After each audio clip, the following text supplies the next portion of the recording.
അള്ളാഹുവിൻ്റെ റഹ്മത്താകുന്ന മഴ നമുക്ക് വലിയ ഇഷ്ടമാണ്.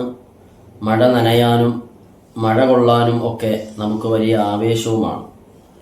എന്നാൽ മഴയോടൊപ്പം പലപ്പോഴും സംഭവിക്കാറുള്ള ഇടിമിന്നൽ, അതിൻ്റെ ശബ്ദവും അതിൻ്റെ ആ മിന്നലിൻ്റെ പ്രകാശരശ്മികളും കാണുമ്പോൾ നമ്മിൽ പലർക്കും വലിയ പേടി തോന്നാറുണ്ട്. എന്നാൽ ഇടിമിന്നൽ ഉണ്ടാകുന്ന സമയത്ത് മഹാനായ ഇബ്നു അബ്ബാസ് റളിയല്ലാഹു അൻഹു ചൊല്ലാൻ പഠിപ്പിച്ച ഒരു ദിക്റുണ്ട്. സൂറത്തുർ റഅദിന്റെ ഒരായത്തിന്റെ തഫ്സീറിൽ ഇപ്രകാരം കാണാം: സുബ്ഹാനല്ലദീ യുസബ്ബിഹുർ റഅദു ബിഹംദിഹി വൽ മലായികതു മിൻ ഖീഫത്തിഹി വഹുവ അലാ കുല്ലി ഷൈഇൻ ഖദീർ. ഈ ദിക്റാണ്, ഈ തസ്ബീഹാണ് ഇടിമിന്നൽ ഉണ്ടാകുമ്പോൾ നാം പറയേണ്ടത്.